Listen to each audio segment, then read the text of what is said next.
Los Angeles. And you have to understand that the people who are excited for this, the people who are like, yes, I'm so glad the White House is invading California. I'm glad we have the military there. Yes, send the National Guard, send the Marines. They are only seeing images on Fox News of burning cars. They're also seeing, at one point, they were showing images, I think that Ted Cruz or one of the GOP leaders on one of the, whether it's Fox or one of the Sinclair news outlets, was showing images from 2020. And the majority of people who are protesting in Los Angeles are doing so peacefully. They are demanding that people not be separated from their families, that they have due process, that we are able to identify that the people who are coming in and making these raids, apprehending people, disappearing some people, are truly agents of the federal government, that they have a warrant, that they have identification. Because in a community near Philadelphia yesterday, a woman was tied up and robbed by someone impersonating an ICE agent. And this has happened several times since this all began. There have been people posing as ICE agents, and that's part of the problem of wearing masks, of not having identification. Again, of course, not having warrants out the gate, is that you then open the doors to having people take advantage of the situation and do horrible things. And then the images of a mother having her baby ripped from her arms to be handcuffed. And the people who said, well, I want criminals, I want violent criminals, I want, Trump said, the people from insane asylums. And really, we now know that when he was talking about Hannibal Lecter, it's because he doesn't understand what seeking asylum is and mental institutions are two different things. But these folks are here working, and we've talked about this a lot. They're working for companies that are taking advantage of a situation where they can underpay undocumented workers because these folks are afraid of being apprehended by law enforcement, by federal agents, by ICE. And this is not a moment of, oh, well, you weren't doing this when, how about Biden? How about Obama? And I saw a really good example, and I've mentioned her before. Mercedes has a account on I'm guessing on TikTok as well, but on Instagram, it's called Camp Callout. And today she was talking about people saying, what about, Obama was the deporter in chief. President Obama was driving down a highway. He was following all the rules. He was driving the speed limit. He was stopping at stop signs. President Trump is driving through intersections. He is swiping cars. He is barreling through at 200 miles an hour without any regard for anyone's safety. They are driving on the same highway, and they are not following the same rules. And so President Obama, while the ACLU for both President Obama and President Biden had cases saying this person, and it was individual cases, there were situations, it was situational. It was not scoop up everyone you possibly can, grabbing people who are speaking another language or working with people who seem like somebody. I saw one video of these vehicles. They were going in one direction and they saw some young men running. So it wasn't like they had an address. They didn't have a location with a name, with specific people that they were searching for, that they had documentation that this person had overstayed their visas or were here illegally. Whatever the situation is, they just chased these three guys down in a parking lot without even knowing who they were. Yeah, they ran. You're chasing after them with a vehicle. Okay, at any rate, yeah. So the protests are in response to what seems to many of us to be cruel, to be dangerous, to be unconstitutional. This administration has shown no regard for court orders. They've said, oh, we can't bring Kamara Garcia back. Now they can. One judge who had said, do not deport these people. We still need to decide what their status is. That plane took off anyway. But where's the accountability? If judges make a decision, including the Supreme Court, this administration, these agents, these different organizations, whether it's Homeland Security, ICE, Department of Justice, they're doing the bidding of the president, and we do not have checks and balances. So protests are necessary. There was one of the leaders of SEIU in Los Angeles had been scooped up in these arrests, and now he's being charged with interfering with federal activity. And I am concerned that we do have some folks, and I don't really get how this is working as far as what the LA Police Department, who is the mayor talking to the chief of police and how they need to be managing protesters. We're seeing images out of New York where police officers, one woman was being dragged by her hair. How is this for a protester? How is this? And a woman, and I am all about empowerment of women, and there are strong women out there. This was a girl who was small, and he's dragging her by her hair, and I assume because of what she was wearing or what she was yelling. And I am concerned about the safety of the people in our city. Last night, I got a text as I was leaving here from my friend Susana Flores, who lives in New Orleans. She saw that there was a news story that a driver had was driving through the protesters downtown here in my city. And I had to take a breath because I know that my son goes to protests as his mom does, as I do. I started taking him to protests when they had the travel bans back in 2016. And so I took a moment, but, immediately searched to see if there were any injuries. There was, I think, a minor injury. I haven't heard more. But it's out of my hands. If my son is going to go down and protest, and there are going to be people who are agitators who take advantage of a situation and throw things at the police, spit at them. Now we're getting threats from the president. If you spit, we hit. One elected said, if you loot, we shoot. They're saying again these are not felon. I mean, I don't know what level of crime it is. It's certainly not an executionable crime. I get that it's bad behavior. It's violence. It is unacceptable. Those are the things that we agree on. But to have a military force that we know is going to be in Los Angeles for 60 days, I believe it's 2,000 National Guardsmen and women. And I don't know how long the 700 Marines are scheduled to be there at a cost so far just for the National Guard of $134 million when they tell us that we cannot afford to make sure that senior citizens have the supports and services that they need, that people with disabilities have the care that help them get through the day and participate in their communities, that childcare is something that we cannot afford. So the people that you want to have go work and work the jobs that you now want to remove undocumented workers from. I'm not. It's a lot, folks. I just want people to be, cognizant, be aware. If you are going to a protest, try to make sure that you're familiar with your surroundings. Be vigilant about the way people are behaving around you. I did also see a suggestion if they are sending large groups to Chicago, large armed agents, they're not large agents, but large groups of agents. If you witness someone being taken into a van, a truck, ask them, ¿Qué es su nombre? ¿Cuándo es su cumpleaños? My Spanish is terrible. ¿Cuándo es su cumpleaños? Your name and when's your birthday? So they can go and videotape that. So you have it. You have the audio of it. You have as much footage of them as you possibly can. So we can at least do our best. And I think it's Amigo, IMMIGO, to report information to get the process started so that somebody can at least account for this individual who could possibly just be disappeared into the system. So, ¿Qué es su nombre? And ¿cuándo es su cumpleaños? And someone said ¿cuántos años? Like, how old are you? So at least you have their age, but a birth date would be more helpful. ¿Qué es su nombre? Everyone practice right now. ¿Qué es su nombre? Su nombre. Even if you say su nombre, right? As they're being dragged away. This is so hard. I mean, this is something that you think about, like when we were, our kids were little Lady B. The weirdest thing I ever had someone teach my son. He was taking self-defense, martial arts when he was little. And one of his instructors taught him how to scratch or pull hair so that he could have DNA under his nails. Like, this is what this feels like. Be prepared if you are to be a helpful witness, to be an ally and help people who could be disappeared into the system, because we know that, there are some people who've been taken to Kentucky, to Tennessee, to El Salvador. So Amigo, let me see if for immigrants, I'll find the the information for where to send that information before the end of the show. Follow, again, Mercedes on Camp Callout. Of course, continue to follow our friends that we feature here on the show, like Jess Piper from the Dirt Road Dems. She continues to shine a light on what's going on. I had someone on my Facebook page, we are participating in No King's Day on June 14th. We have an event at the Raven Theater, the Gems for Femmes.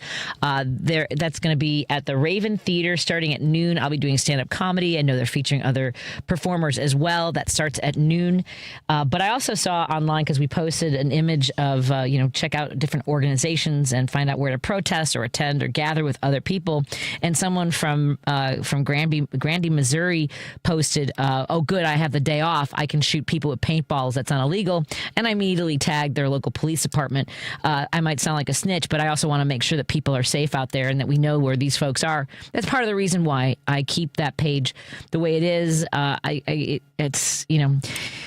It's just to kind of keep a pulse or an idea, be aware of the energy, because sometimes you can protect yourself and others by knowing what the mentality is from some of these folks. We've only had to make one report to the FBI, and I don't know if the FBI would do anything, but let's at least take the steps to do the best we can. Let's continue in just a moment. We have the phone lines open. Of course, our Credo Mobile phone and text lines are available to you. The Credo Mobile and phone text line is 773-763-9278. That's 773-763-9278. Credo Mobile, a progressive phone company that's better for all people and the planet. Visit credomobile.com. Coming up on the show, we have some lovely guests. We're going to have our monthly conversation with Ellie Krug, the illegal trans woman who hosts her own show on KTNF in Minneapolis, St. Paul. And of course, we want to say hello to our friends listening in Seattle on KKNW 1150. Coming up later on the show, we will also have our friends from there's a No Kings rally at Cal Anderson Park in Seattle. So our friends in Seattle, stay tuned for information about that. We'll have Kayla Ragona of Seattle Indivisible on. And coming up in just a little bit, we'll also talk to Lynn to promote another No Kings event here in the Chicagoland area in Palatine. Let's take a break here and continue our conversation when we come back. Thank you to our sponsors, Minocqua Brewing Company, Source Solar, and Kids Above All. Think Theory Radio. I'm very privileged to have on a special guest, Tim Ains. We put together a team of experienced investigators. There's certain things that happen to abductees that they all talk about. And people have seen things like missing time, or they might have marks on their body. And it's interesting when somebody in India and somebody in Des Plaines, Illinois, and somebody in Fiji all have the same mark. Think Theory Radio with Damian Perdue. Saturdays at 6 p.m. on WCPT 820. This is WCPT telling you how you can shop blue. Are you looking to get that new computer so you can do great things like surf the web, find Heartland Signal and stream WCPT? Let's look at some computer companies that support the Democratic Party. Lenovo donates $56,000 to the Democratic Party in 2024. That's 89% of their donations. While Hewlett Packard, or HP, donated $383,000 to the Democratic Party, as well 89% of their donations went to Democrats. Apple donated $4,701,347 to the Democratic Party. Microsoft donated $5,397,633 to Democrats in 2024, while Sony donated $1,268,000 to the Democratic Party in 2024. That was 95% of their donations, everybody. This has been WCPT telling you how you can shop blue. Chicago's Progressive Talk, WCPT 820, where facts matter. If you're listening to this station right now, you've definitely heard my voice before. Hi, I'm Hawk. And I'm Pete. And we're with Source Solar, your local source for solar. Source Solar is Chicagoland's premier solar installer, providing solutions for over 1,000 homeowners and business owners across Illinois and Iowa. With over a decade of industry experience and deep roots here in Chicago, we have the expertise to help your transition to clean, renewable, resilient energy. We can guarantee that we save you money day one without any out-of-pocket cost to you. This means you have an instant ROI, instant payback, and can save money to add to your bottom line day one. At Source Solar, we source everything as local as possible, meaning we always carry the Made in USA sticker. Find us online at www.source.solar. Stop in our office at 5710 North Northwest Highway or give us a call at 773-985-3992. And don't forget to ask for Hawk Or and Pete.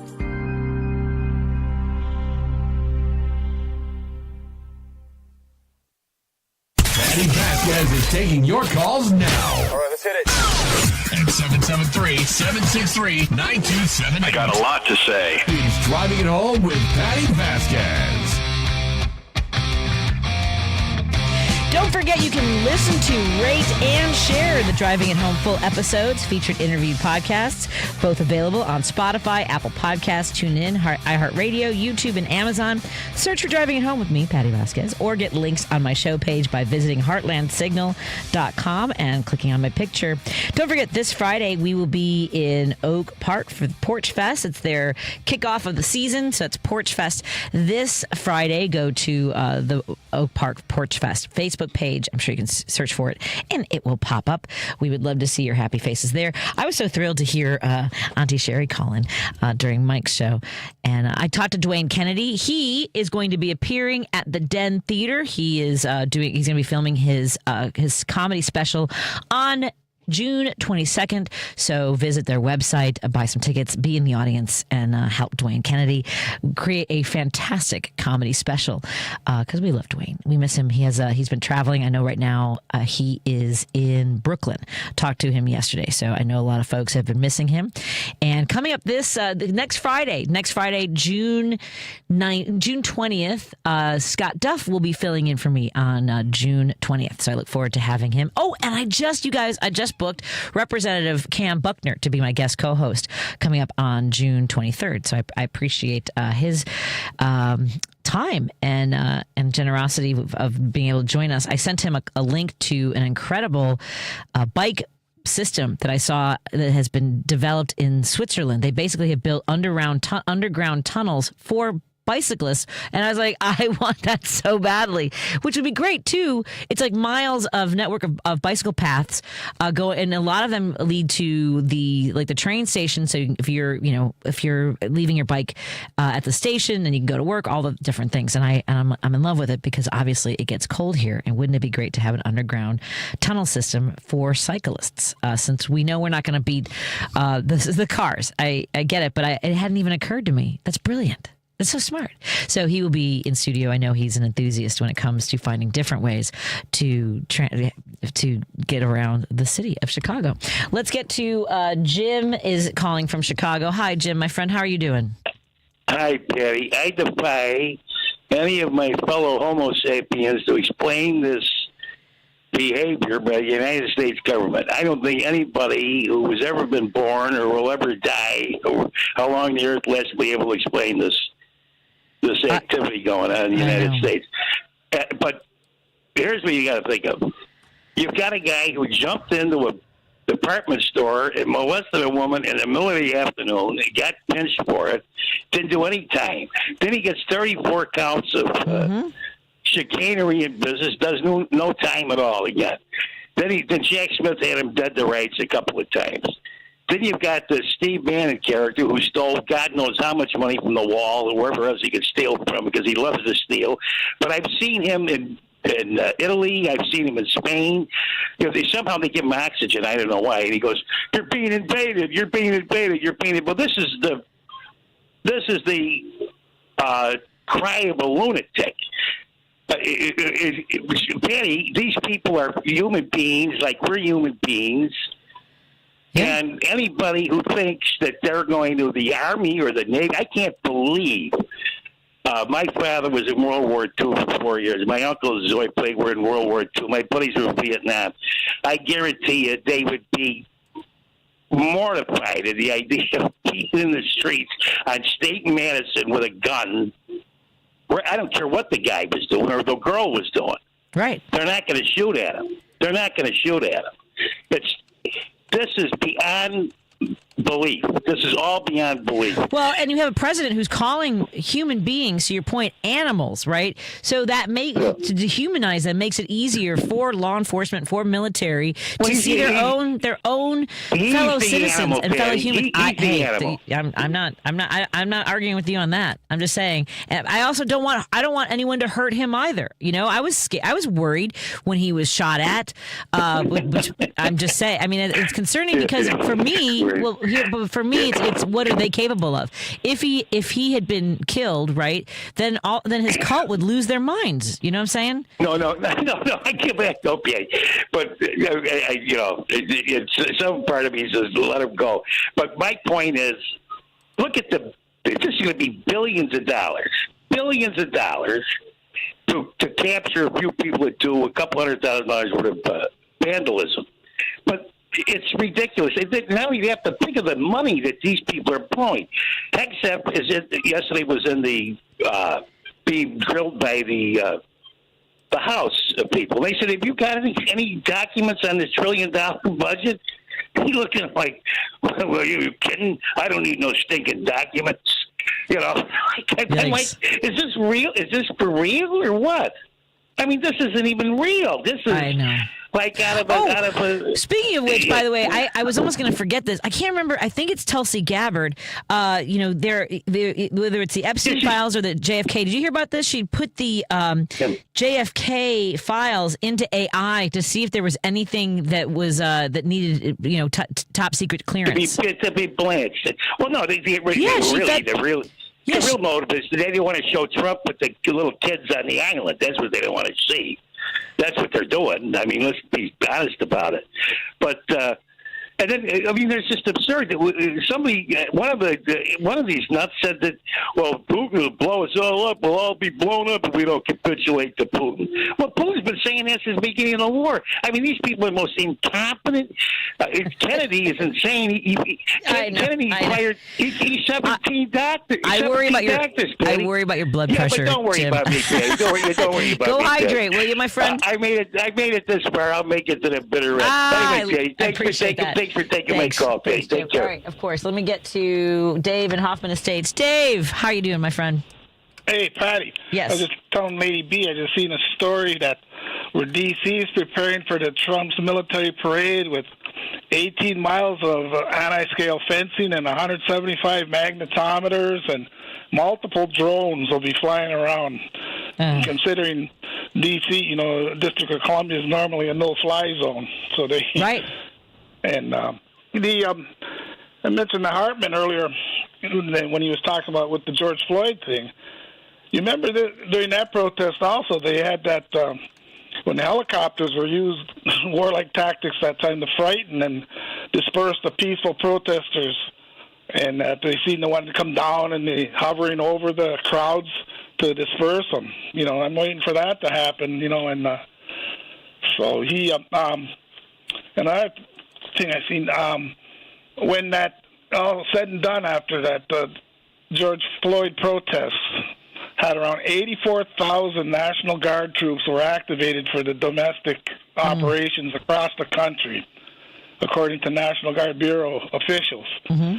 This number surpasses the roughly 51,000 guardsmen activated during the 2005 Hurricane Katrina response.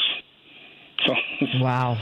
It'd be interesting to see, when this is all said and done, how many, they activated. Right. And like I was telling you last night, they had some active ones that were going to be on call but thankfully that Army Secretary Ryan McCarthy sent them back, because there was that time. And then did you see there's a woman from the National Guard who decided to disobey orders, and she's protesting with the protesters. I believe she's in California. Yep. She's like, I'm here to protect the people of the United States, and this violates the Constitution. I will not follow these orders. Shu had a buddy too, supposedly, that I think the guy on the civilian side is a cop, but then he in South Carolina, that he said he wasn't going to suit up. I don't think you can do that. I mean, you are part of Department of Defense, right? And if they activate you, That's kind of a refusal for, I don't know, that could be big trouble there. But I don't know, and you're mentioning about with the Marines, how long they can keep them. I know back in the day, they may have changed it, but they used to keep people on some of these things for like 89 days. Otherwise, if you went 90 days or over, they had to pay what was called TDY, temporary duty pay, right, which was a lot more money. So I don't know. But let me clear off. So I've got to take a break. Thank you so much, my friend. Right. I'll talk to you again Bye-bye. soon. Let's take a break here. Coming up after the break, we're going to talk to our friends from Indivisible. We're going to talk about the No Kings event coming up in Palatine this weekend with Lynn, who is with Indivisible Elk Grove Township. More after this on WCPT 820 and KKNW 1150, Seattle, Washington. You're listening to WCPT 820. Here's the latest Chicago weather update. I'm meteorologist Ray Miller from the Weatherology Weather Center. Partly cloudy tonight with a low temperature of 64 degrees and southwest winds at 5 to 15. Thursday, chance of showers and storms with a high temperature of 74 and winds out of the northeast at 5 to 15 miles an hour. On Friday, we'll see a chance of showers and storms with a high temperature of 79. Saturday, showers and thunderstorms with a high of 69 degrees. Sunday, showers at a high of 67. That's the latest Chicago weather update. Right now, it's 90. This is Chicago's Progressive Talk, 820 AM, WCPT Willow Springs, and online at WCPT820.com, where facts matter. Out Chicago. How are you doing, I am Ellen Miller? immersing myself in as many positive experiences, i.e. theater, music, whatever I can do. Look, I keep going back to doing your joy homework. Yes. During this point, joy is a practice. And you have to actively seek out the things that bring you joy. Catch Out Chicago every Sunday, 11 to 1 on WCPT 820. Check up on health with Chris Whitting. While many surveys show we're making progress in reducing teen drug use, Dr. Wesley Clark of the Center for Substance Abuse Treatment says we have a big problem with dangerous products found right in our homes. 1 in 5 8th graders has sniffed or huffed an inhalant in the past year. Before 8th grade, more kids have used inhalants than marijuana. More than 1,000 products are potentially abusable. Inhalant use can cause heart, liver, kidney, and brain damage. When a person inhales an inhalant, they're at risk of suddenly dying. And that can happen the first time they do it, it can happen the 30th time. But the fact of the matter is nobody knows when it's going to happen, but we do know it happens. Parents have to understand that no child is immune to the peer pressure they may be feeling about inhalants. And because of that, parents have to talk with kids about inhalants right away.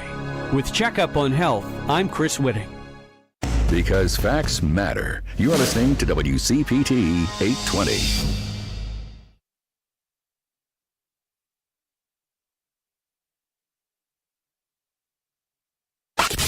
You're listening to Driving It Home with Patti Vasquez.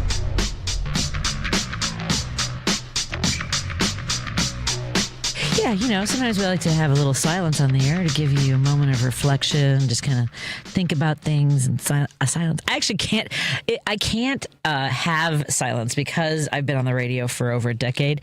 Silence means that something went wrong.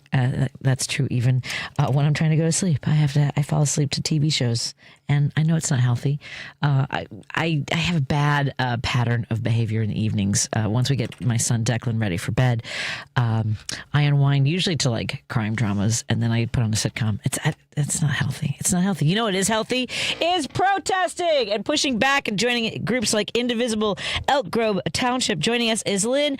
Lynn, thank you so much for joining us today. Tell us, first of all, how are you holding up these days? Well, I guess I get by with a little help from my friends. I've got a great group. I love that. I love that. We need that. Go ahead. Yeah, it's been crazy. But it's keeping my mind off of other stuff. Mm-hmm.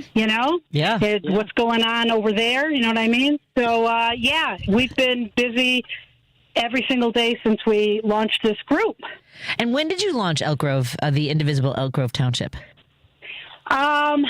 About 2 months ago. What? Actually, we're relatively new. we got it together, and it's amazing how far we've come since we launched. Have you had folks who maybe, not in their wildest dreams will be joining an organization like Indivisible, in Illinois or anywhere else in their lives? Is it something that just they're drawn to because they want to do something? Yes. I've got so many people of every age. I'm just amazed. I'm amazed by the young people that are joining. And today I just spoke with an older lady who wants to help be a marshal, a safety marshal. Okay. She's never done it before. She's scared, but she feels like it's her duty. She's got to do it. She wants to, lend a hand. And I'm so proud of her. Well, I am doing an event. So it was so funny. This morning, a friend of mine messaged me. My good friend Mary messaged me, and she's like, "Hey, maybe I'll see you on Saturday, at an event in Palatine." And I was like, "What? Where am I? So she thought that I was going to be there, but my event is at noon. I think it goes from noon to 3. The FAFO event with the Gems for Femmes at the Raven Theater. So maybe I have time to come over and join your event as well. Tell us about what the plans are for Saturday."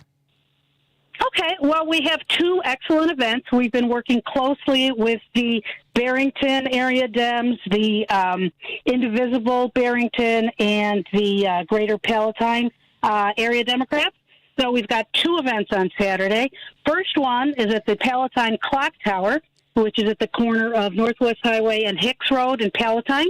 That's from 12:30 to 2. Oh, okay, so the other one's later. Arlington Heights. Okay. Yeah. Go ahead. Yes. Correct. Yeah, that's the first one. And then the second one is in Arlington Heights. That's at 3 o'clock at North School Park in Arlington Heights, which is Arlington Heights Road and East Eastman Street. So there's two big events, a lot of excellent speakers. We've gotten excellent feedback. They're going to be really, really big, powerful events. Folks, I know that a lot of people have been looking for somewhere to go, somewhere to gather. So these are 2 great events. And tell us a little about the communities that you are teaming up with in addition to Elk Grove Township. Well, that's wonderful. Since we were new, we wanted our first event to be the big event and to join with as many local townships and organizations as we could. Since we were unknown and, nobody was going to come out if they didn't know us. So partnering with all of these organizations has been fantastic. There's been no negativity whatsoever. As I said, we have the Barrington and Palatine groups. We also have on board Illinois Veterans for Change, Niles Township Democrats, Schaumburg Township Democrats, Wheeling Township Democrats, Indivisible DuPage, and Elk Grove Township Democrats as well. So Wonderful. Everybody's just pitched in. I mean, whatever you need, if you need a contact, if you need an item or an idea or, promotion, everybody's lending a hand. It's been wonderful. I have a feeling because we have at least one now high-profile former Republican who has announced that they're joining the Democratic Party, Joe Walsh, and I think there's going to be a few others. Have you been contacted by anybody who has never in their wildest dreams, as I mentioned, thought they would become a Democrat or join an organization or work with you guys or even come to an event? Have you heard from any former Republicans that are just looking for someplace to be involved and learn more? Not yet. Okay. Not yet. With but open I have arms, a feeling, though. Yes. Oh, yes, absolutely. I have a feeling that that's going to happen probably this Saturday. Oh, wow. Yeah, no doubt, especially with what's happening recently. I think there's going to be a lot of more rats that jump off the sinking ship, as it were. And I love that you provide information about a lot of the local electeds in the area that serve the communities that you mentioned. I'm looking at the page right now with Michelle Mussman and Senator Laura Murphy.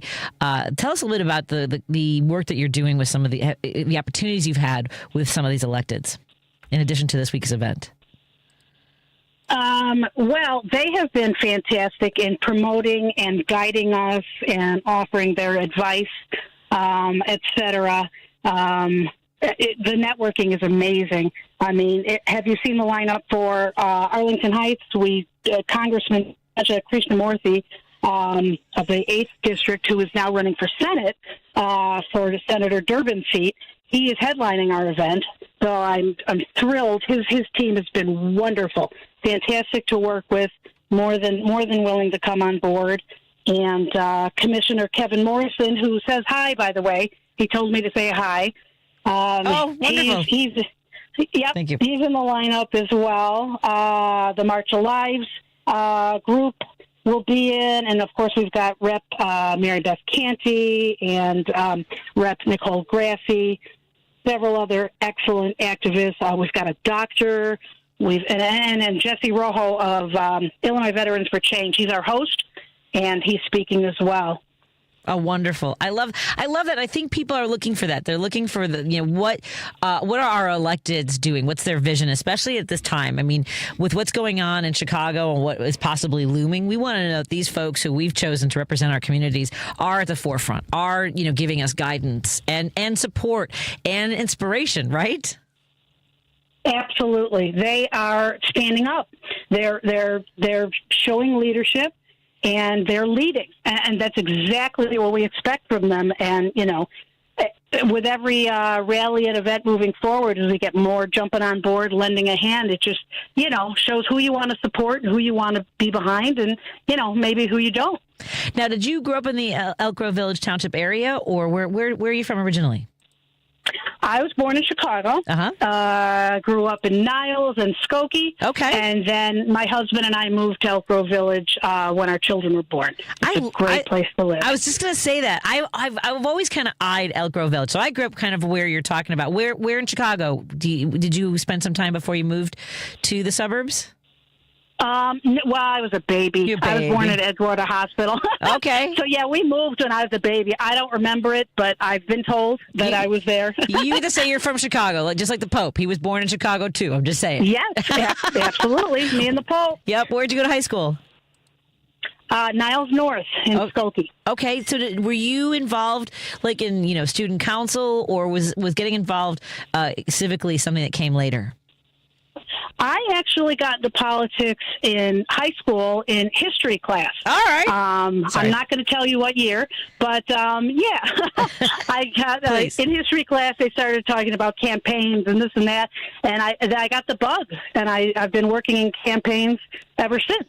I love that. And as a graduate of Lane Tech from 1989, who went on to study history for some of the reasons you're talking about, I was hooked. I was hooked with how our country started, with the sacrifices that were made, the battles that have been fought, both, obviously fighting the monarchy, which is what we're talking about, no kings. So tell folks about the idea behind No Kings Day and what you sort of envisioned for Saturday. Yeah, well, as you know, no kings, because President Trump is planning a, quote, military parade for Flags Day, and not for his birthday at all, not at all. This is an opposite. This is an opposite event. We're not rallying in D.C. We're taking the attention away from that, multi-million-dollar event, and we're uniting with veterans and with the LGBTQIA plus community, during Pride Month with our BIPOC friends and neighbors right before Juneteenth. We feel like we are part of something bigger. We're part of a movement, and the more that we get together, and the more people that come out, we will win. This will be the single largest protest of this administration. We want to change the narrative. We want to show that the room is applauding. We love it. Oh, my goodness, I'm being clapped. Oh, my goodness. Basically, the resistance is big, powerful, growing, and we're not going anywhere. We're right. Here. I love it. And again, folks, you can go to egtdems.org. That's for Elgin Township Dems. That's EGT-Dems. Was that right? I'm sorry, Elk Grove. Sorry. No, I was in Elgin last weekend. Sorry, they're all blending together a little bit. No, that's Elk Grove. That's Elk Grove Township Dems. That's a different organization. Oh. You can go to our socials. Right. If you go to I think I linked. I think I linked from your page to that. That's what happened. Go ahead. Tell everybody where to go. Oh, no problem. We're on Facebook, Instagram, and Blue Sky. We're Indivisible EGT, which stands for Elk Grove Township. Indivisible EGT. We're on Blue Sky, Instagram, Facebook. And we're also on TikTok, actually. I made one of those because you got to do it, right? I know. I can't keep up. No. And if you have any questions, you can email us at indivisibleelkgrovetownship@gmail.com. And I highly recommend you RSVP. Let us know. Yes. So we know. Go to the nokings.org. You can search either Palatine or you can search Arlington Heights, whichever, or both. Come to both, and join us on Saturday. Make your voice heard. Thank you. I appreciate it so much, Lynn. I look forward to meeting you one day and continuing to collaborate on events like this. Absolutely. Thank you so much for having me. Oh, my pleasure. Go get them. Thank you, Lynn. Yep. Take care. Bye. Let's take a break here. We'll continue taking your calls in a moment on WCPT 820 and KKNW in Seattle, Washington. A Better Life with Dr. Sanjay Gupta. Whenever I have a big decision to make, I always sleep on it and come back to it in the morning. Turns out science backs me up on this one. According to a new study out of University College London, on average, people seem to feel best early in the day and worst late at night. One psychologist we asked about this agreed, for most people, mornings are the best time to handle emotionally difficult things. Research suggests that mood is relatively stable in the late morning, which makes it easier to handle tough topics with a level head and emotional distance. On the other hand, the early evening may be best for personal emotional processing, such as journaling and reflection. Of course, look, you know yourself best, and another time of day might be better for you. But I think the message is don't force decisions when you're tired, cranky, or sad. I'm Dr. Sanjay Gupta, helping you live a better life. Now more than ever, Lowe's knows you don't just want a low price, you want the lowest price. And with our lowest price guarantee, you can count on us for competitive prices on all your home improvement projects. If you find a qualifying lower price somewhere else on the same item, we'll match it. Lowe's, we help, you save. Price match applies the same item. Current price at qualifying retailers. Exclusions and terms apply. Learn how we'll match price at lowes.com/lowest price guarantee. At Straight Talk, we are all about no-brainers. Calling Grandma for her recipe, no-brainer. Streaming one more episode at 2 a.m., big no-brainer. Getting real unlimited data where you buy bananas, the ultimate no-brainer. Switch now and get a free Samsung Galaxy A16 5G or Moto G Power 5G 2025 with select plans. Straight Talk, real unlimited data. Available at Walmart and straighttalk.com. Offer valid through 7/20/25. Taxes and fees apply. Requires in-store activation of single-line gold unlimited plan or higher. For network management practices, visit straighttalk.com/. Hey Google, play WCPT. Streaming Chicago's progressive talk from TuneIn. Union Strong Chicago continues to lead the way with progressive values and in preserving democracy. Your support of the Minocqua Brewing Company Super PAC efforts in Wisconsin and beyond strengthens the fight against MAGA Republicans. You can now purchase progressive beers like Labor Lager, Love Wins Fruited Sour, and the Resistance IPA in Chicago at Rogers Park Provisions, Diversity Beer, Wine and Spirits in Lakeview, Park West Liquor, Wine and Beer in Lincoln Park, Logan Square Liquors, and Tip Top Food and Liquors in Westtown. Visit MinocquaBrewingCompany.com for all their Chicagoland locations. As always, no matter how bad our sports teams are, please drink responsibly. Patti Vasquez is taking your calls now. All right, let's hit it. At 773-763-9278. I got a lot to say. He's driving it home with Patti Vasquez.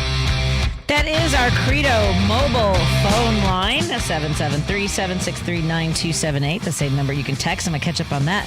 The text line and the phone line. Credo Mobile, progressive phone company that is better for all people and the planet.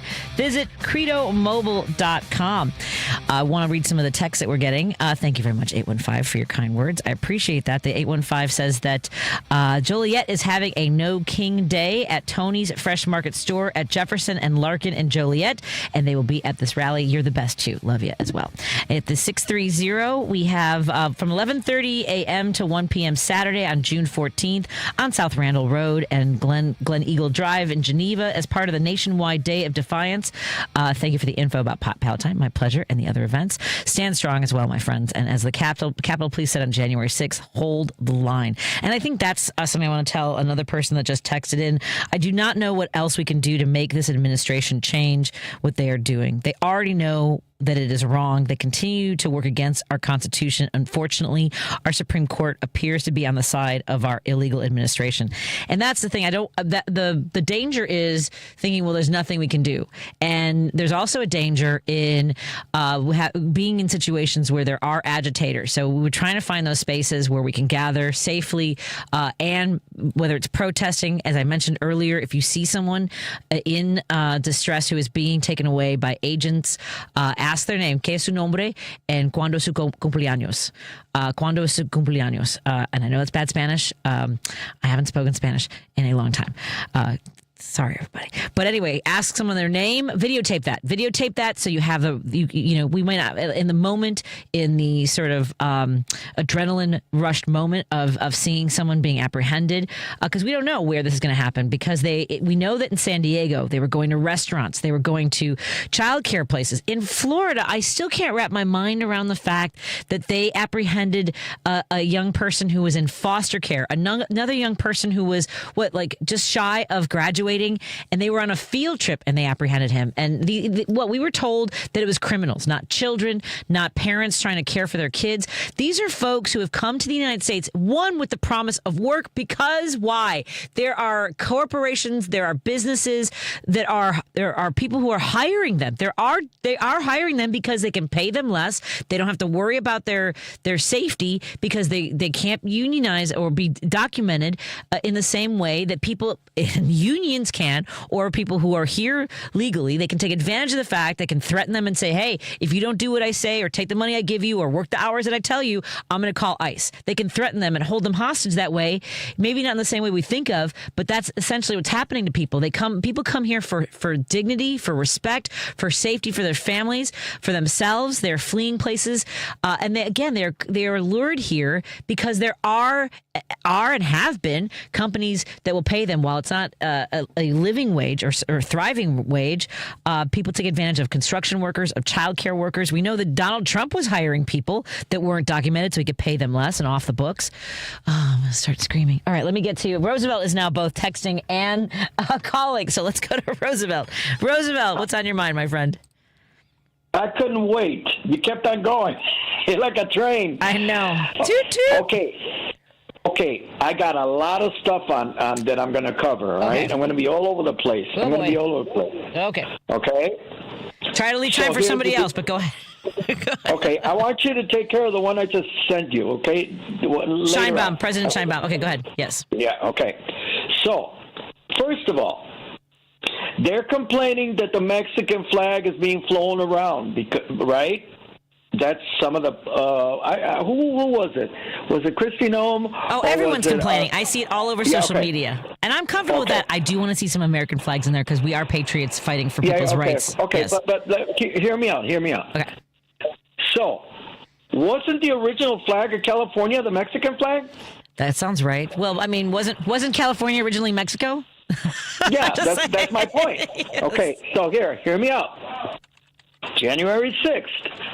What flags were flying from the insurrection, which they used for beating up the cops? Yeah. What flags were being flown? Right. They were using American flags to beat a police officer with. Yep. No. One of them was. Don't say no. Don't say no. No, I caught you. You didn't know. Roosevelt, I don't like your tone. But I said flags. Okay. Flags. So one of them was an American flag. Right. Officer Fanon was being beaten with an American flag. I saw that video. But go ahead. There were Confederate flags. There were Trump flags. There you go. Trump flags and Confederate flags. And what does the Confederate flag represent? Why were they flying that flag? Traitors! And also, and also owning people. Owning human beings. Exactly. I was just told Lady B. I just told her that. What does it represent? So, I'm curious to know what flags are going to be flown at this big birthday parade that they're going to have. And because he's using this as a commercial. And to prove my point is what I mentioned yesterday, that Dr. Phil is recording a lot of this stuff. What are they going to use it for? What is that tape, all that recording, what is it going to be used for? And back to Mexico. I wouldn't doubt it if this is a start of troops going into Mexico. I know it sounds ridiculous, but we heard words from this guy. Well, he's wanted to do it before. He wanted to send troops into Mexico before. Exactly. That's where I'm heading to. So he wants Canada 51 and Mexico 52, I suppose. But I wouldn't put it past them because Kristi Noem's already getting into a tussle with the Mexican president, which now you're on, kid. You take care of the one I just sent you. Go ahead. Oh, the fact that she so Noem is accusing the president of Mexico, President Sheinbaum, of instigating violence, of encouraging people to protest and get violent, and it is intended to be caustic, to rattle people, and also to be a soundbite on Fox News that the president of Mexico is encouraging people to be violent and attack agents. Now, you just happen to be talking to a person that. Sometimes I feel like you're quizzing me, Roosevelt. Can we get to a point where we're just having a conversation? Okay. Here we go. So this is what the president of Mexico said. It was played this morning and yesterday too. She said, "Please treat our people with respect. Please be peaceful if you're going to any protest." She encouraged people to exercise their freedom of speech in this country and also in Mexico. But the main point is that peaceful, just like what Trump used to say on his January 6th and how he used to defend them and saying, I told him to go peaceful, it basically is, it's not my fault. Right. Remember? He used that as an excuse. Yep. So that's my point. Excellent. I think I covered just about everything I wanted to cover. Excellent. Congratulations. Thanks for calling, Roosevelt, and thank you for giving me the heads up on the article. I know you were passionate about it, so thank you so much for calling. Let me get to our next caller. We've got Al in Franklin Park. How are you doing, Al? What's on your mind? What isn't on my mind, Patty? I know. It's a lot. A couple of things real quick is you talked to Indivisible a minute ago, and the one thing that wasn't talked about enough is de-escalation and de-escalation training. And I haven't looked at that enough myself, and I'm going to. And I'll call you tomorrow to tell you some of the steps that we need to take to keep everything peaceful. And there are also steps which you have covered some of on what to do if we run into ICE. Because, they are trying to aggravate us and make violence, and we can't have that. We have to be using soft power, which is one of those things I was going to say is we are losing our soft power worldwide and in our nation right now with our police. President Biden and Kamala Harris were real good at using soft power. We were using soft power with the nuclear deal that we did with Iran. All the years of work that we've done on soft power that can get blown up, and they're doing it, and they have no. The only thing besides soft power is hard power, and that's throwing bombs. And we're seeing that all over the place. And we're trying to use soft power, or we were using soft power in Palestine, and we had Palestine. Right. Excuse me. I knew. I think that's okay. Yeah, with humanitarian efforts and make sure that people are fed and are safe and doing the best that we can to make sure that they have the medical needs met. And I think former Congresswoman Marie Newman talked very well about this last week and how important that is to be that sort of ambassadors of hope and safety in other parts of the world. I have to run to the break. We'll have to have a conversation with Roosevelt. I do, because I want to talk to Alma Vision with him, because they're one of the ones that own some of the transmitters for the around the nation that have Salem Radio on it, and some of the other right-wing religion stations own the transmitters, and that's a whole other conversation. And then I want to talk about Northwest Suburban Organized for Action Group, and they're going to be in Palatine with their giant Trump chicken. Awesome. That's very cool. Well, thank you for letting us know about that. And call back before the end of the show. I'll have some time towards the last 15 minutes, too, if you want. Thank you so much, my friend. I'm a little bit late. Thank you.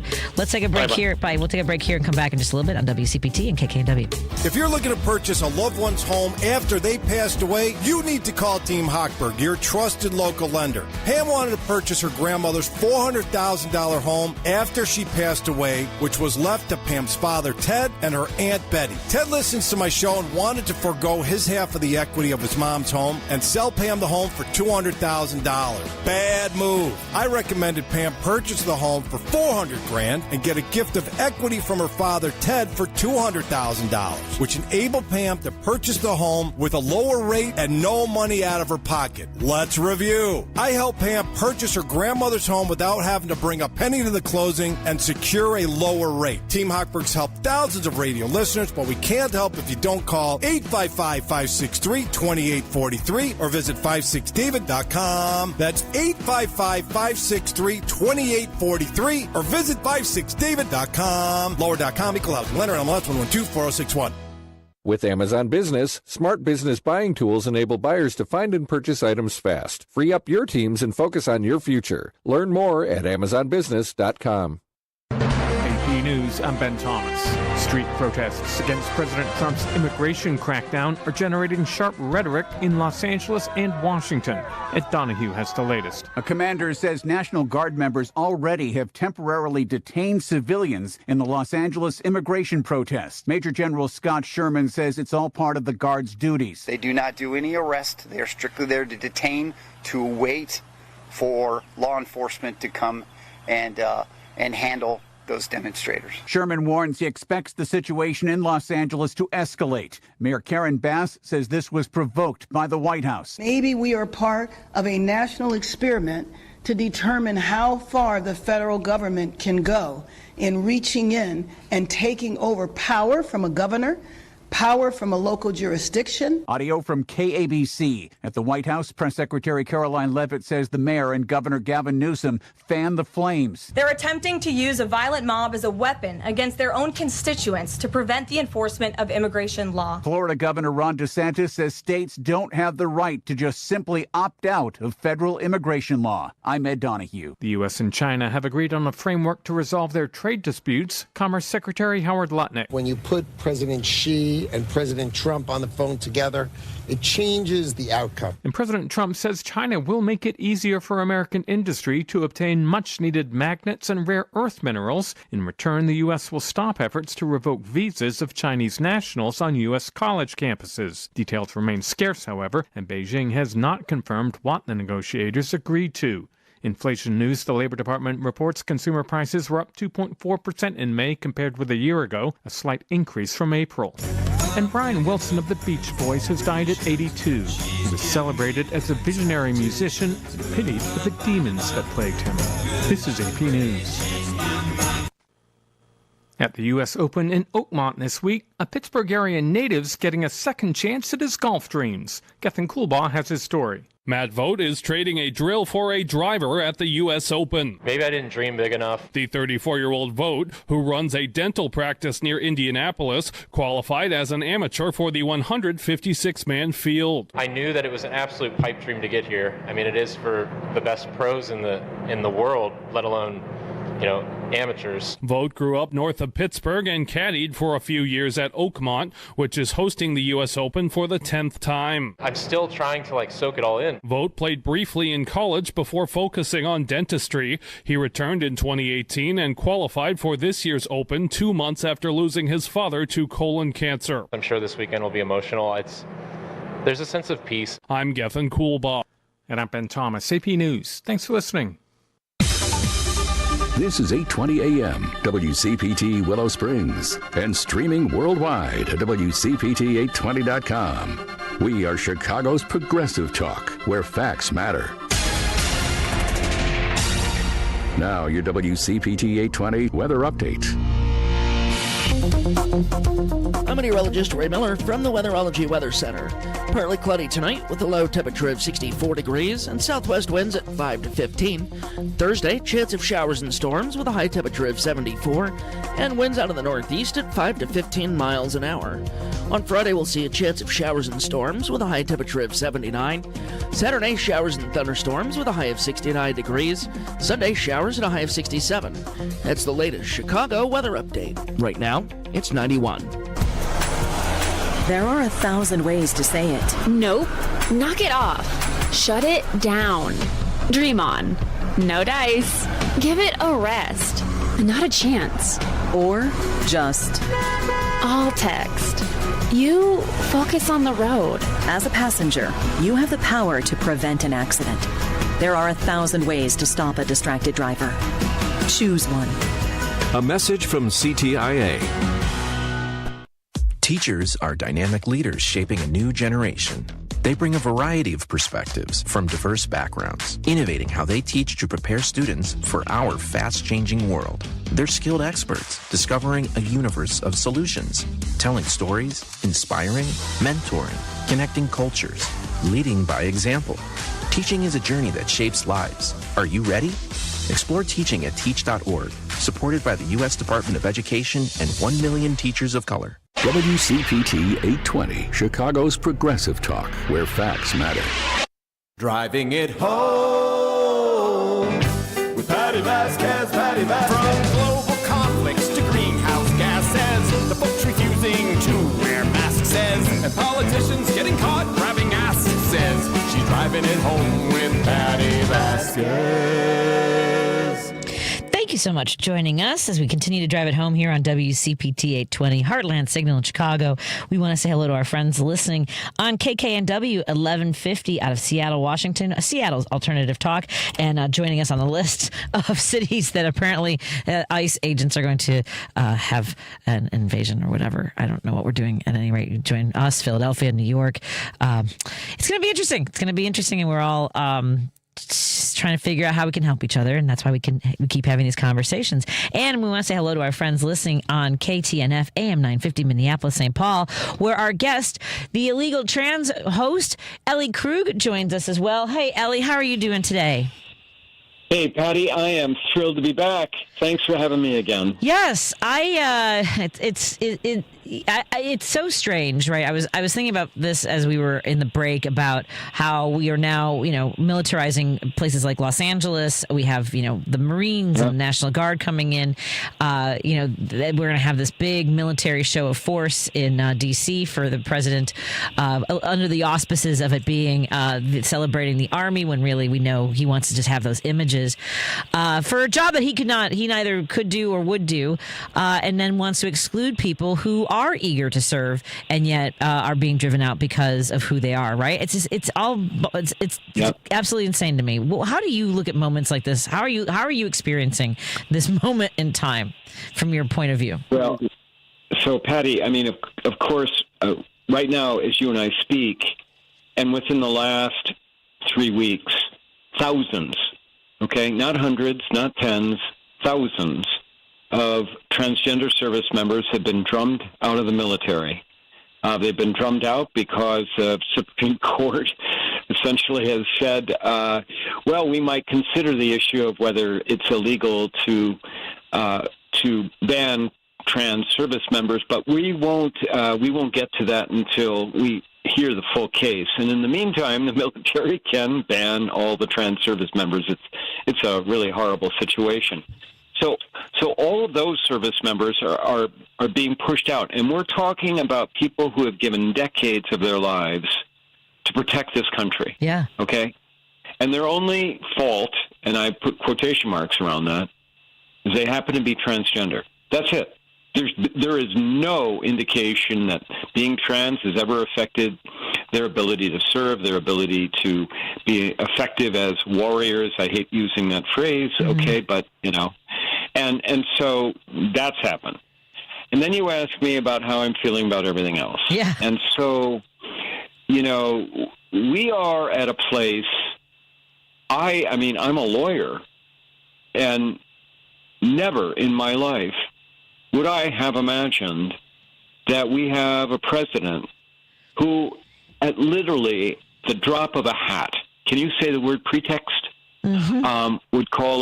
would federalize not only the National Guard, not only of California, because you have to understand that his executive order was about federalizing the National Guard wherever he decides to, and then secondly, calling up the Marines for nothing. This is nothing. And of course, as we heard him say yesterday, and I think again today, that if there are protesters in D.C. over this, parade, they will be quashed. And I mean, we've evaporated the line between free speech and protest, and our ability, the ability of the authoritarian state to simply evaporate you, to arrest you, to take you off the streets. I don't know if you saw the video last night of the woman in L.A. who looked like she just wanted to get home to her apartment. Did you see that video? I have not. It was being shot from across the corner of an intersection. It was a woman who looked like she was just trying to get to her apartment, but the police were blocking the whole street, including the sidewalk. And she tried to engage them, and then you see one of the officers shoot her. What? With a rubber bullet. Oh, my God. With a rubber bullet. And the person videotaping it was appalled, and you watch on the TikTok, you watch her running. She has got the camera, and she's running to help this poor woman who she wasn't she's across the street, right? It looks like he was pointing it at. I pulled up the video just now, and he pointed it right at her and shot her. Whoa! Oh my God, Patty! I mean, so that's the police. Right. It's not even the National Guard or the Marines. Well, that was something that troubled me because I wonder who they're. I mean, I would imagine that Mayor Bass would not want her police department to just be randomly shooting at people. I mean, look, we know that there are people who are itching to do this. But go ahead. What were you going to say? I know, and there was another video about the police using their batons to break the windshield of a police cruiser. Oh, and I think. To show, to imply that happened as a result of the protesters. You see 3 or 4 cops using their batons to break So here's the deal, okay? It is literally about the information war. That's literally what it's about. Trump says L.A. is on fire. Right. Thank God I called in the troops. Otherwise, the city would be burned down. And the rest of us sane humans know it's a couple of street corners. That's it. Yeah. And so now, of course, me being transgender, let's tie this back to why I'm on the show. Absolutely. And you're also a legal expert, but go ahead. Yes. Oh, well, I don't know about expert, but I'm legal. What this portends, because just today I don't know if you subscribe to or follow a pod or a web page called The Conversation. Just today there was a piece dropped by a group of UMass, University of Massachusetts Amherst academicians studying authoritarianism and attitudes towards transgender people for those who believe more in the need for an orderly and disciplined society. That would be tending towards authoritarianism. And what they found was that those who are more likely to support authoritarianism, i.e. Donald Trump and his hench people, are far more likely to want to restrict gender-affirming care for youth, restrict gender-affirming care for adults, to essentially be far more prejudiced and less and intolerant of transgender people, because we pose a threat to the society, the ordered society. Yeah. And so all of this, listen, the people on this, the Guard, the Marines, that is about enforcing order. Right. Right. Transgender people represent disorder.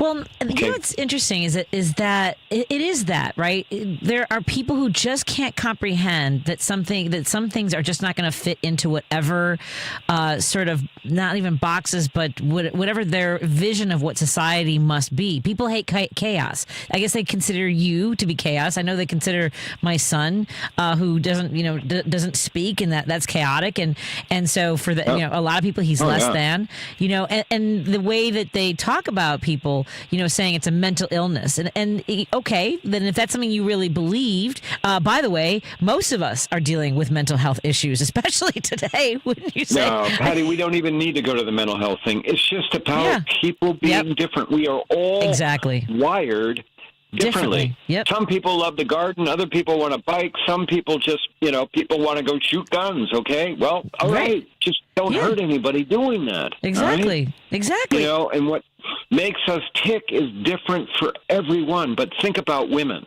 the chaos that they present. Right. The risk to ordered society. I mean, God, you're pregnant? How could you be? How could you let that happen? Right. I mean, you're speaking up when it's not your place?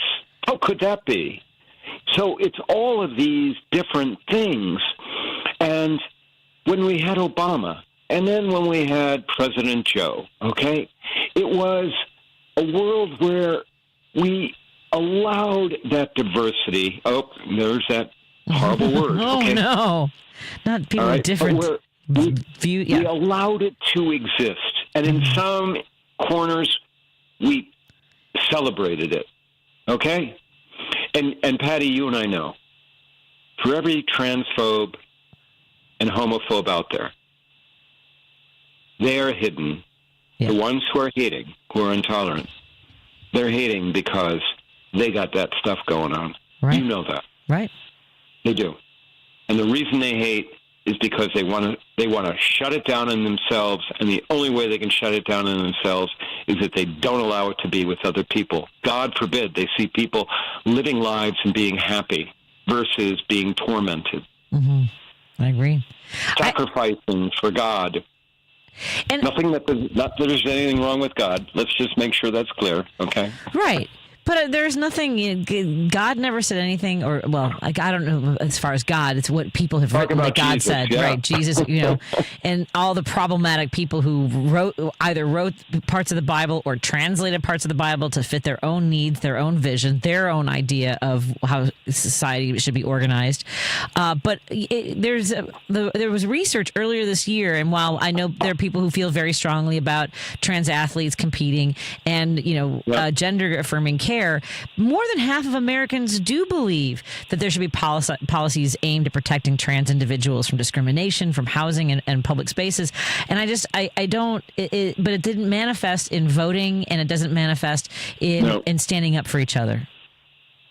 Well, and that's because people are afraid. Right. All right. I mean, much of the acceptance of trans people right now is because somebody has a trans person or person who identifies as non-binary or gender expansive in some other way in their family, or best friend, or the kid of their best friend, and they know somebody.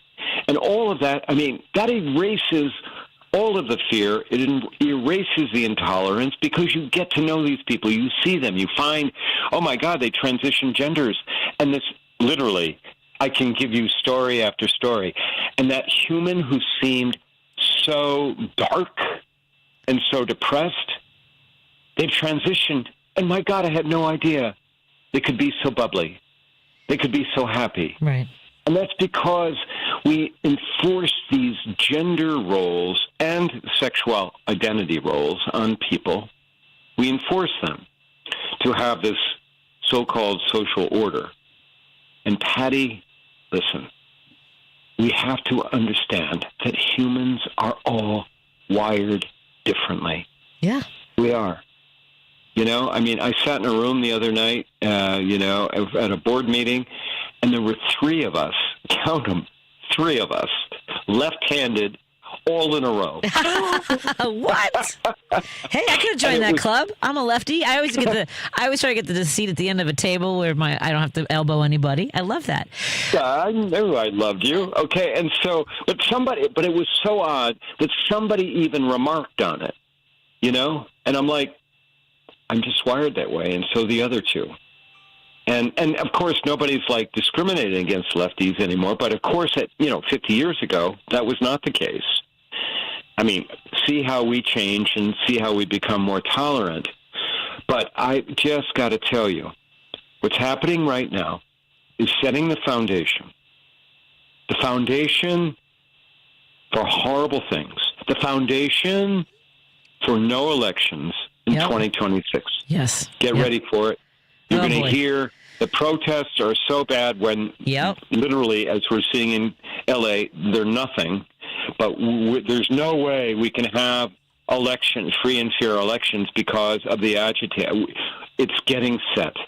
It is.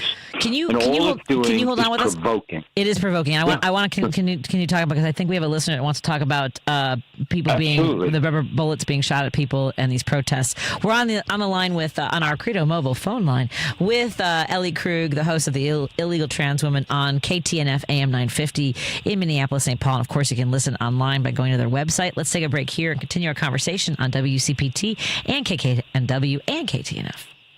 This is WCPT telling you how you can shop blue. While Donald Trump is making a mess out of this country, let's take a look at some vacuum cleaners that support the Democratic Party. iRobot. Now, iRobot is a company that makes Roombas. Everyone knows what a Roomba is, right? Little electronic vacuums that do it themselves. Pretty dang cool. Well, 96% of iRobot's donations went to Democrats in 2024. Samsung. Now, yes, Samsung did donate $374,000 to the Democratic Party in 2024. But that was only 61% of their donations. And there's a handful of vacuum cleaner companies that aren't in the U.S. and therefore don't donate to politics at all. Those companies are Dyson, they're out of the UK, Shark Ninja, also out of the UK, Hoover, Dirt Devil, and Roborock, all three of those are out of China. The Republicans always make the mess, and it's always the Democrats who have to clean it up, right? Maybe Donald Trump should step aside and let Roomba and Samsung take over. This has been WCPT telling you how you can shop blue. Teachers are dynamic leaders, shaping a new generation. They bring a variety of perspectives from diverse backgrounds, innovating how they teach to prepare students for our fast-changing world. Achieving this takes skill and expertise. They're tireless explorers, creatively discovering a universe of solutions, telling stories, experimenting, inspiring, mentoring, connecting cultures, and connecting with each other. Leading by example. Experience the unique joy of helping students thrive. Teaching is a journey that shapes lives. Are you ready to begin? Explore teaching at teach.org, a campaign supported by the U.S. Department of Education, teach.org, and 1 million teachers of color. This is WCPT 820, where facts matter. You're listening to Driving It Home with Patti Vasquez. Thank you so much for joining us as we continue to drive it home. And I want to remind folks, I will be at the Raven Theater this Saturday for the No Kings event. It's actually the FAFO event. It's a free America Festival, obviously. Comedy, music, games, and community at the Raven Theater at 6157 North Clark, right here in Chicago. Again, that's Saturday from noon to 3 p.m., so come join us. And there's going to be comedy, music, games, community, and resistance, which is part of what we're talking to Ellie Krug about, the Illegal Trans Woman host on KTNF AM950. When does your show air, my friend?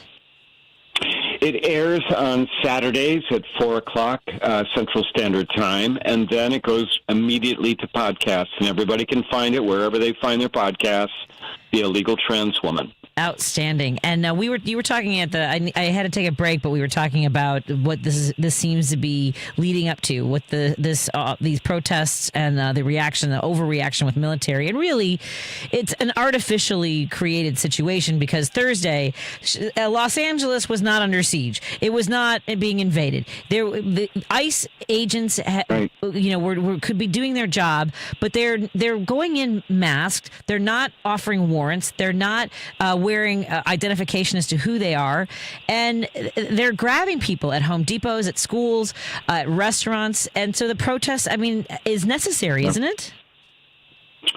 Oh, absolutely. I mean, I think this is just the beginning. But, Rachel Maddow the other night said the defining, characteristic of the resistance will be how many come out.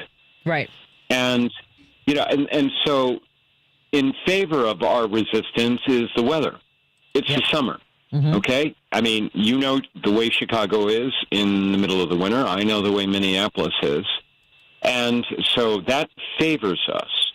The thing that doesn't favor us is that there's a lot of apathy. A lot of younger people, I don't think, fully understand the stakes, what's involved. So I'm out in rural Minnesota. I'm in a county, Carver County, which is a red to purple county. And on every Saturday from 1:30 to 2:30, there is a protest outside Tom Emmer's office in Chaska, Minnesota, okay? And that protest is attracting somewhere between 250 and 750 people, depending on what the day is and what's going on, okay? And 98% of those people, not 90, it's probably about 85%, to be honest, are people age 60 and over. It's not the younger people. They don't understand. Yeah. And I don't want to be condescending because our younger people are incredibly important, but I don't think they have the lived experience to understand the significance of all of this. Yeah. It's hard to explain, and I don't know how much of it is going to get some traction on social media. I do worry about what, people getting injured, killed in situations like this. When we see, by the way, Myrna wants to join the conversation too, because you were talking, Ellie, about someone just trying to get home and shot with a rubber bullet. Myrna, it was also texting about some of what's going on. Myrna, what's on your mind, my friend? Hi, one thing. Hi. Hello? Yes. Can you hear me? Yes. A couple of things. First thing, your guest mentioned the video about the cops destroying the car. That is misinformation that, unfortunately, a lot of people are sharing. What happened there was somebody threw something at the windshield. And what the two cops are doing is, because it shattered the entire windshield, they were in the intersection. They're trying to bust the windshield to pull it out of the frame so that they could drive it out of the intersection. If you're able to find the full video, you'll see what's going on and how they finally pull it out. 4 cops jump into the car and then they take off. That's what happened. They weren't actually trying to make it look worse than what it actually was. So this is the thing, is that there's so many images out there. I think we're all, it's easy to feel. Yeah. I don't know about you guys, Ellie, I'm feeling manipulated on so many different levels, whether it's the images that we're seeing and what's being shared, and with the billionaires. When you have one of the heiresses from Walmart now backing No King's Day, I'm like, I don't know what's happening anymore. I did not hear that, and that's wonderful. Yeah, but I think it's because they're mad about the tariffs. They just want to make more money. So now MAGA is boycotting Walmart. Dems are boycotting Target. This is a very, I feel like I'm in the upside down. At any rate, I'm sorry, Myrna, but I can't speak to what you saw, what Ellie saw, and I think it is something for us to do more research. What else did you want to talk about, Myrna? That you mentioned also about she's the daughter-in-law of the creator of Walmart. The family is backing away. They said they have absolutely nothing to do with her taking out that full page. Yeah, she took out a full-page ad saying to attend as many events. Yeah. Speaking of the events for the No King's Day, some people are suggesting that people post pictures of Barack Obama on social media all day long. Yes, I've heard of some of that. Yeah. Thank you, Myrna. Yeah. What are your plans for No King's Day, Ellie? Well, as it turns out, my 50th class reunion is taking place in Cedar Rapids, Iowa. Okay. And, they have some activities planned for that Saturday, and I searched out, and there happens to be a No Kings protest in lovely downtown Cedar Rapids. So I will be going to Cedar Rapids for my class reunion, but fitting in the protest. So I've got my resistance sign. If you go on social media and you check out, you see me holding a resistance sign with 2 upside-down American flags. And I've already gotten flack about the American flags on my sign being upside down because they're supposedly, disrespectful to our veterans. I have stood next to veterans with that sign, and they're like, Ellie, I love your sign. Because we know the upside-down American flag is about, it's the international sign for distress. Yeah. For things are in crap. And so I will be doing that, Patty, and you're going to be going to, I thought I heard you going to an event. Yes, right? I'll be doing stand-up comedy. It's a FAFO event, which is Free America Festival, obviously. It's comedy, music, games, and community. And I'll be at the Raven Theater starting at noon. We have all kinds of fun stuff planned. I think we're also doing postcards. They sent me an image of that as well. So, yeah, I look forward to it. And I do think that I need to run, but I do think we need to reclaim the American flag. And because we are the patriots fighting for the ideals of this country, for the rights and freedoms of all. And you do it so well. But we are in great distress. Yes, definitely. Ellie Krug, the illegal trans woman on KTNF AM950. Yes. Yep. Thank you so much for joining us. We'll talk to you again in a few weeks. Thanks so much, Patty. Great to be here. I appreciate it. Take care. Bye-bye. Bye-bye. Stay strong. Stay strong. You too. Thank you so much. Let's take a break here and continue our conversation. Coming up, we're going to talk to our friends in Seattle. We have some folks from Indivisible Seattle to tell us about events they have coming up on Saturday as well. More after this on WCPT 820, KKNW 1150, and KTNF AM950. You're listening to WCPT 820. Here's the latest Chicago weather update. I'm meteorologist Ray Miller from the Weatherology Weather Center. Partly cloudy tonight with a low temperature of 64 degrees and southwest winds at 5 to 15. Thursday, chance of showers and storms with a high temperature of 74 and winds out of the northeast at 5 to 15 miles an hour. On Friday, we'll see a chance of showers and storms with a high temperature of 79. Saturday, showers and thunderstorms with a high of 69 degrees. Sunday, showers at a high of 67. That's the latest Chicago weather update. Right now, it's 91.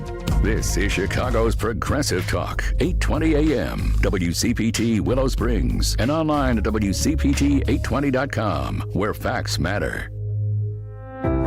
These are real stories of speech-language pathologists and the people they helped. He was in his 30s.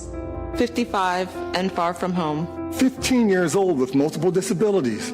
It was a traumatic brain injury. He's bilingual but lost his English after the stroke.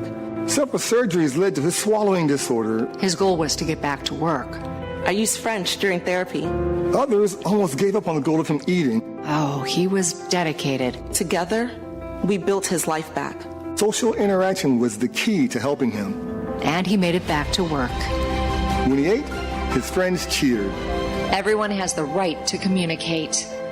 And later, he was able to travel across the world to his family. Are you or someone you know experiencing a speech, language, or swallowing disorder? An ASHA-certified speech-language pathologist can help. Visit us at asha.org/public. Being blind doesn't always look how others may think. Retinitis pigmentosa aimed to overwhelm my family. It tried to cut me down. I know where to find support and where I can be seen. Innovative research, educational resources, supportive community. The Foundation Fighting Blindness is leading the charge in finding treatments and cures for blinding diseases. Learn more at fightingblindness.org. A public service message from the Foundation Fighting Blindness. You're listening to WCPT 820, because facts matter. No detours, no distractions, just bold ideas and real talk. This is Driving It Home with Patti Vasquez. Thank you so much for joining us as we continue to drive it home. I want to address a text I got that, are you telling me that there were no police cars that were set on fire? I apologize if that was the way that came across. I do not condone, nor should we condone, any violence, destruction of property, any of that. And I know that there are agitators, both who want to harm the police and those who want to make it look as though there are people who are less human.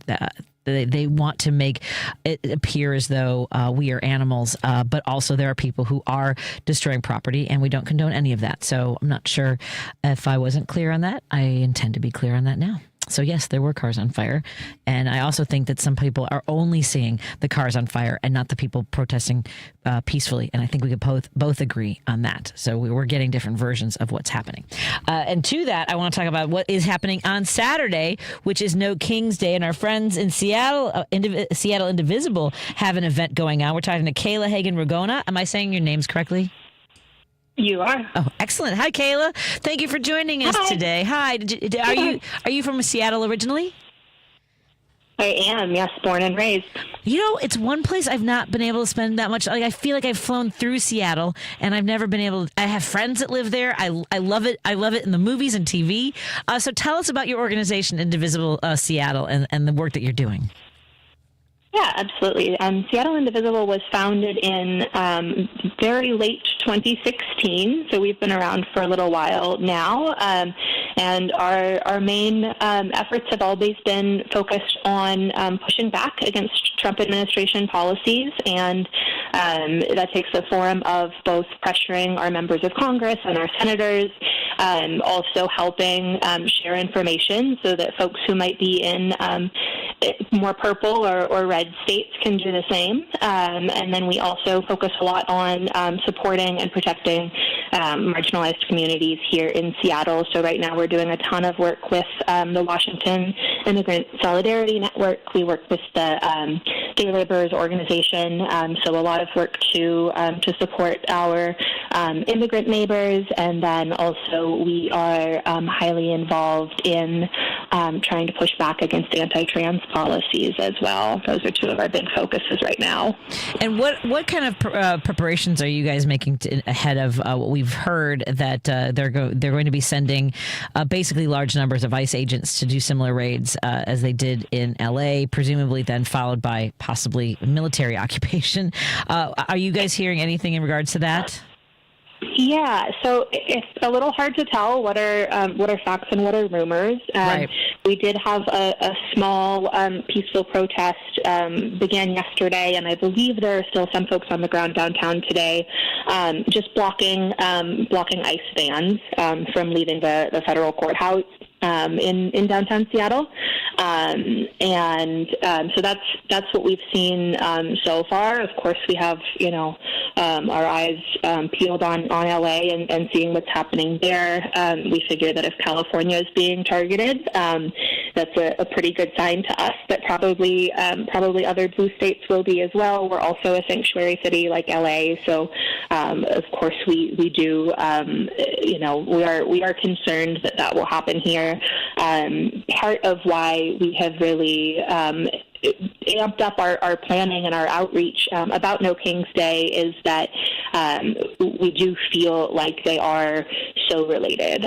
Sending the military onto the streets in LA to go after protesters and to squash dissent is really, that's authoritarianism. That's the act of a king or a dictator. That's not how a president is supposed to act in a democratic republic. So we do feel like, obviously, we wish the unrest in LA weren't happening and that they weren't being targeted. But we really do feel like it is such a good example of why this president is so dangerous and why we can't let him throw himself a giant birthday party and not stand up and speak out about that. I don't know what the weather is looking like in Seattle. I am really hoping that it rains in DC on Saturday. That would be so delicious. But what is the weather looking like for you guys? That's a good question. Spring in Seattle is always a little bit hairy. It was 85 the other day, and I think Saturday is supposed to be about 70. So we're looking pretty good. Kind of the best Seattle weather. Yeah. I'm excited for you guys. And tell us a little bit about the event and what people can expect. Yeah, so we're doing a rally at Cal Anderson Park, which I don't know if you have many Seattle listeners, but we do. So we're Amazing. So we'll be meeting at Cal Anderson Park at noon and having a rally with a few speakers, including our wonderful Congresswoman Pramila Jayapal, who's always a progressive champion. Really can't get enough of her. So she'll be speaking, and we have some other speakers, and then we'll be marching through downtown and over to Seattle Center, and really trying to get as many people into the street as humanly possible, just to really make that not show of violent force, but that show of solidarity, saying, this is not okay. We don't do military birthday parades here. No. We certainly don't do it while sending the military after civilians. That's not what we're about. No, I agree. And what kind of, do you have, I assume you do, you have people who collaborate with the police department in order to talk about the routes, what's expected, and building that kind of relationship? It depends on the event. Sometimes, like our last event was on Seattle Center, it's private property. We didn't need to work with the police, but we did have a really fantastic safety team that was all volunteer-led, all folks trained in, first aid, de-escalation. They did a really marvelous job. And then this time, since we are marching, it'll be a combination, we think, of both, of some police presence to physically stop traffic to make sure that our march can go by, and then we will also have our amazing safety team back on board. We have heard that there are expected to be a lot more counter protesters this time, so having folks on our side who are de-escalation trained and who are really there to provide nonviolent support and de-escalation to make sure that there's safety for all of the marchers and for the counter protesters alike. Our safety team is really there for everyone. So we're feeling good. Always the rumors, especially when there are rumors of violent counter protesters. Obviously, we take that seriously, and that's very frightening to all of us. But we do feel really good about our safety team and the plans that we have in place. Outstanding. And I haven't heard too much out of Seattle and the immigrant population and ICE raids. What has transpired in your neck of the woods? There hasn't been too much yet. I have heard a bunch of reports of sort of smaller pickups, but there hasn't been any kind of, nothing like you saw in LA. No, sort of flock of ICE vehicles coming in on neighborhoods. We haven't seen any of that yet. And obviously we're hoping that we don't. Yeah, I agree. And we were talking earlier about, you mentioned working with immigration services and lawyers and legal issues, safety. Are you guys doing sort of educating folks on what to do if they see someone being apprehended by masked ICE agents or people LARPing as ICE agents? Yeah. So we, Seattle Indivisible, don't directly do that work, but we do partner very, very closely with the Immigrant Solidarity Network here in Washington, and they have a rapid response program of about 150 people, I believe, who were trained to go to the scene of any ICE activity and not interfere with ICE, right. Certainly not take any action against the ICE agents, but to do things like inform anyone who's targeted of their rights, hand out little business cards with lists of people's rights on them. We also do proactive training where they'll go to maybe a church community that has a lot of undocumented folks, and they'll do trainings on, hey, if ICE knocks on your door, right. You don't have to come out unless you have a warrant. So they do both proactive and reactive help on that end. They do trainings ahead of time, and then they also have their rapid response network. Outstanding. Again, we've been talking to our friends in Seattle. It's Kayla Hagen. Is it Hagen or Hagen? I said Hagen the first time. I think I said it right. Hagen. It's normally just Kayla Ragona is what I've gone by the last several years. Oh, Kayla Ragona. Either one is fine. From Seattle Indivisible, you can go to seattleindivisible.com to learn more about the work that they do. Our friends who listen in the evenings. This is an opportunity to get involved with people in your community. Is there anything else you wanted to make sure that you shared with our audience? I hate when people are like, oh, I forgot to mention. If there's something you want to add. Yeah, I think the only thing that I would two quick things. One is just the sheer waste of this parade that Trump is throwing. Yeah. It's expected to cost maybe $50 to $100 million, maybe more. And you compare that to the Trump administration just gutted the Women's Health Initiative, which was looking into hormone therapy, cancer prevention, heart disease in women, doing really amazing work, and work that was providing the actual financial benefit for the country to the tune of tens of billions of dollars. They scrapped that, and their budget was $10 million a year. So for Trump to have one big showy birthday party and feed his ego, we scrapped 10 years worth of women's health science. That's obscene. We want to say spending money on a silly party while you also gut services from women, from veterans, from children. It's just gross. No one should be celebrating when they're taking services away from the American people. So that's our biggest pitch on why we're planning to get out there on Saturday. And we really hope that people join us. I know that it's a scary time to protest, and that the events in LA have people pretty frightened. And the last thing I would say is just that I think that we aren't here as Americans just to protest when it's safe or when it's convenient. We're here to protest when the country needs us. Yes. We're here to be on the right side of history. I have 2 kids. I want them to look at me someday and say, what did you do when this was happening? And I want to tell them I was in the fight. Yes. Amen. Well said, my friend. Again, our friends from Seattle Indivisible. We've been talking to Kayla Ragona, and you can go to seattleindivisible.com. And if you can't make it this Saturday, if you're doing other things or you're not ready, please go to their website and learn about all the great work that they do and upcoming events. Get involved. Thank you so much, Kayla. It's great talking to you. Thank you so much for having us. Anytime. Bye. Okay. Talk to you soon. Take care.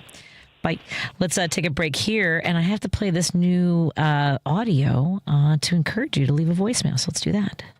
State of the Union, let it out. Leave a voicemail for Patti Vasquez at 773-467-8202 and speak your progressive truth.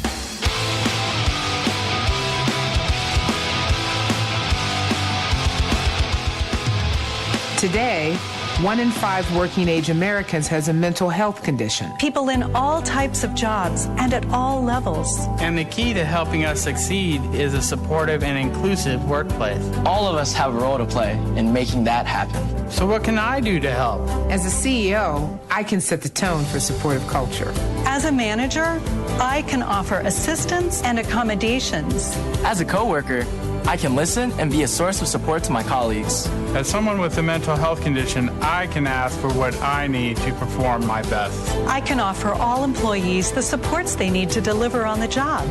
For the team and for the business. What can I do? What can I do? What can I do? I can remind others that we all benefit from workplaces that promote good mental health. Mental health-friendly workplaces are more important than ever. And all of us have a role to play in promoting them. Learn more at whatcanyoudocampaign.org. Amy Goodman reports on the news stories rarely covered by the corporate media. Democracy Now! The UN's Humanitarian Affairs Office warned Palestinian children are at high risk of injury or death from unexploded ordnance left after more than 13 months of Israeli attacks. 8-year-old Mohammed Karmash, this is his mother. No one was there to tell him that these are explosives that the Israelis throw. Democracy Now! Weekday evenings at 10 on WCPT 820, Chicago's Progressive Talk. For the longest time, it was hard for me to even get out of the house, much less do a backside 180. It took me a bit to understand what was going on, but eventually I learned I had anxiety. Now I'm getting help for it and feeling so much better. Sure, some days are better than others, but the whole thing about getting out of the house, that's not really an issue anymore. Mental health care is working to see what it can do for you at mentalhealthcareworks.org. A message from the American Psychiatric Association Foundation. Alexa, play WCPT. WCPT from TuneIn. If you're listening to this station right now, you've definitely heard my voice before. Hi, I'm Hawk. And I'm Pete. And we're with Source Solar, your local source for solar. Source Solar is Chicagoland's premier solar installer, providing solutions for over 1,000 homeowners and business owners across Illinois and Iowa. With over a decade of industry experience and deep roots here in Chicago, we have the expertise to help your transition to clean, renewable, resilient energy. We can guarantee that we save you money day one without any out-of-pocket cost to you. This means you have an instant ROI, instant payback, and can save money to add to your bottom line day one. At Source Solar, we source everything as local as possible, meaning we always carry the Made in USA sticker. Find us online at www.source.solar. Stop in our office at 5710 North Northwest Highway or give us a call at 773-985-3992. And don't forget to ask for Hawk or Pete. You're listening to Driving It Home with Patti Vasquez. Thank you so much as we head into the home stretch for joining us on Driving It Home. I'm your host, Patti Vasquez, and our phone and text lines are available to you. The Credo Mobile phone and text line is 773-763-9278. Credo Mobile, a progressive phone company that is better for all people and the planet. Visit credomobile.com.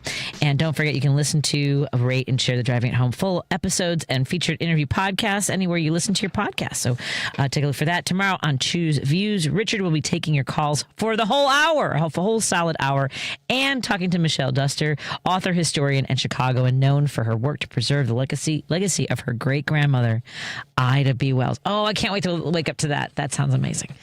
So that's on Choose Views, weekdays from 6 to 8 a.m., right here on WCPT 820, the Heartland Signal website, TuneIn, YouTube, and Facebook. And the same is true for Joan Esposito's show, Live, Local, and Progressive, from 2 to 5 p.m. Eric Zorn will be joining her, as well as our very own Rich Eberwein. So he's got 3 stories that you might have missed. I want to, before I get to our phone calls, I do want to address, I mentioned that there was a texter there was some cussing in the text about how, that was I saying that there weren't any cars on fire. I want to address it and say that, look, some of us are seeing different images. I'm not denying that there weren't cars on fire. But then they also said, when I mentioned a woman was shot with a rubber bullet from a cop across the street, that he was like, oh, well, if you won't get shot at if you're not with people making trouble. She was trying to get home. The video is available online. She was not with anybody involved in the protest. She was trying to get home. You could see him just sort of just sort of looking for someone to shoot at, and he shot at her. So bite me. If you're going to be turd-tastic, then you also apparently should get hit with a rubber bullet, is all I'm saying. Turd-tastic. I'm going to use that one. Also want to do that. One of our listeners said, don't let accusers put you on the back foot. Is that texter telling me the First Amendment doesn't matter? Well, it wasn't even. Look, we can all agree that burning a car is not First Amendment. It's not. And we also know that there are agitators. There was a guy during BLM marches that lit a cop car on fire, he was just an instigator, wasn't involved in any of it. He wanted to see things get worse. There are also anarchists who want to see things get worse. And that's exactly what these people, what the authoritarians, the fascists, the ones that want, to get rid of black and brown people, don't want trans people to exist. They're waiting for violence. They're waiting for Democrats and the commies and the vermin, all the things that they call us, in order to extinguish us. So bite me. Sorry. I got a little fired up there, Paul. How are you doing? Oh, yeah. Well, speaking of the texter that you just had, that's exactly what I wanted to talk about. Okay, so, yeah, burning cars, throwing rocks, throwing bottles, that's not First Amendment, but what kinds of laws are being broken here? Yes. These are state laws. State laws and laws of the city of Los Angeles. The federal government has no legitimate power in enforcing state laws, and vice versa. The state has no business or power or requirement to enforce federal laws. So when you look at, now we got the National Guard detaining people. Yep. And so law enforcement said, okay, so look, here's what happens. So, okay, they detain him, and they turn him over and say, yeah, I saw him throw a bottle. Okay, well, if I did that, or if a cop detains you, gives you a ticket, you can go to court, and the cop has to show up in court. And then if the cop doesn't show up, most of the time, the judge will throw out the case because the cop didn't show up. So if this case, if these detainments come to trial, if they ever do, honestly, I think the prosecutors will just dismiss them all because where's that National Guard person going to be 2-3 months from now when that case goes to trial? If they don't show up, they detained. They were the first one. So in other words, if you don't have that with that first contact witness, you see what I mean? Yeah. Yeah. Yeah. So they're all. In other words, if another citizen detained you for doing something, no, I saw Patty throw a bottle, and then the police were willing to even charge you, which they probably wouldn't just done that because they didn't see it. But let's say they were. Yeah, I saw her and I got her here and I detained her. Okay, when you go to court, if I don't show up, I don't think the judge is going to throw it out. The person who detained you didn't even show up to court, so. The judge can't even cross-examine or examine that person to say, what did you see, what did she do, and why did you detain her? These are all going to be thrown out. This is all about just making chaos because there's not any legitimate law behind it at all. It's just become a complete mess. So, yeah, the questions are all getting mixed up because, no, that's not First Amendment, that's true, that's bad, people are violent, but that's not federal concern. And that's why when we had, for instance, the riot in Detroit in 1967, and I was there. The then governor, George Romney, Mitt Romney's father, asked President Lyndon Johnson to send in military troops, and Johnson said, I can't send them there unless you're trying to tell me that the government of the state of Michigan is being overthrown. And I went down there. My dad took us down there. I was about 8 years old. It started on the wee morning hours of Sunday, July the 3rd, and it went into the daylight time. During the day, there was nothing going on. It was at night when things erupted again.